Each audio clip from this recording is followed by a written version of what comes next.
नमस्कार किसान भाइयों। धान रोपने के बाद प्रयोग होने वाली यूरिया और यूरिया के साथ मिलाकर जिन चीज़ों का प्रयोग हम फसल में करते हैं तो एक सटीक व सही समय होना चाहिए। जो फसल में पहली यूरिया के साथ देना चाहिए उसे हम दूसरी यूरिया के साथ देते हैं। तो देने का कोई भी मकसद किसान भाइयों नहीं रहता है। आप अपने दुकान वाले के कहने पे डाल रहे हैं तो समझ लें कि उस दुकान वाले को कुछ भी नहीं पता है। धान के सीजन में आप देखेंगे दुकानों पर बाल्टियां और रंग बिरंगे डिब्बों के ढेर लगे हुए होते हैं और सीधे साधे किसानों को बेवकूफ़ बनाकर यूरिया में मिलाकर खूब डलवाते हुए नजर आएंगे। ऐसे दुकान वाले सिर्फ 70% ही किसान भाइयों होते हैं।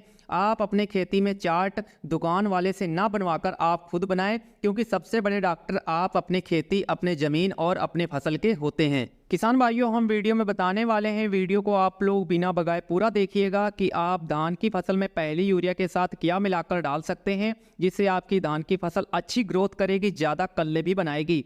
तो किसान भाइयों, अगर चैनल पर नए हैं, धान लगाते ही हमारे किसान दुकानों के चक्कर लगाने लगते हैं और फिर दुकान वाले की पांचों उंगलियां घी में हो जाती हैं।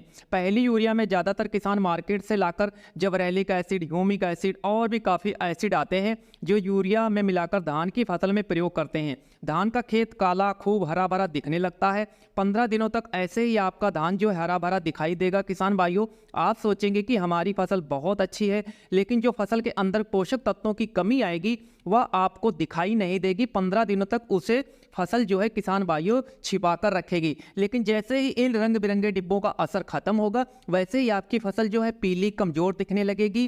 किसान भाइयों, जिंक की कमी पौधों में दिखाई देगी, लोहे तत्व की कमी भी आपकी फसल में आएगी। उसके बाद में किसान भाइयों हम बहुत कुछ मार्केट से फिर लाकर प्रयोग करने लगते हैं जिससे समय भी बर्बाद होता है और फसल का जो सही समय होता है फोर्ट कराने का और टीलर बनाने का, कल्ले निकालने का, वो भी निकल चुका होता है। किसान भाई, ये गलती बिल्कुल आप लोगों को नहीं करनी है। पहल के आधार पर आप लोगों को धान की पहली यूरिया में क्या मिलाकर डालना है बेहतर रिजल्ट के लिए, और पैसा भी बचाना है, समय भी किसान भाइयों बचाना है। धान में जिंक पौधों की बढ़वार करता है। जिंक सल्फेट पहली यूरिया के साथ मिलाकर प्रयोग कर सकते हैं आप लोग किसान भाइयों। इसमें आप लोगों को 15% तक सल्फर भी होता है। और किसान भाइयों, मैग्नीशियम सल्फेट 4 से 5 किलोग्राम प्रति एकड़ आप पहली यूरिया के साथ मिलाकर आप धान की फसल में प्रयोग कर सकते हैं। किसान भाइयों, आप लोगों को मैग्नीशियम सल्फेट में भी 12% की सल्फर की मात्रा किसान भाइयों होती है।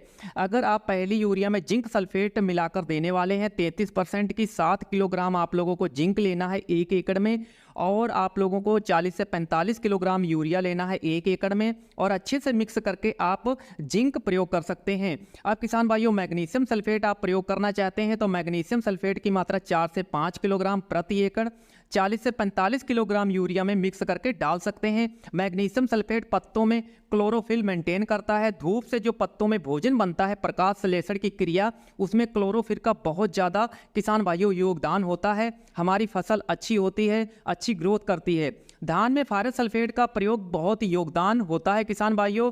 पौधों की हरियाली, फुटाव, बढ़वार करने में, हरी भरी करने में किसान भाइयों पूरी मदद करता है। धान में फारस सल्फेट आप स्प्रे में भी दे सकते हैं और शुरू में यूरिया के साथ अगर आप देना चाहते हैं तब भी किसान भाइयों आप दे सकते हैं। 6 से 7 किलोग्राम प्रति एकड़ वही यूरिया की मात्रा रहेगी 40 से 45 किलोग्राम। आप लोग मिक्स करें, 19% वाला फारस सल्फेट आता है और 1 एकड़ में डाल दें। धान में सल्फर तत्व किसान भाइयों आप लोग अगर नहीं डालेंगे तब भी चलेगा, अगर आपने सिंगल सुपर फास्फेट खाद डाली हुई है।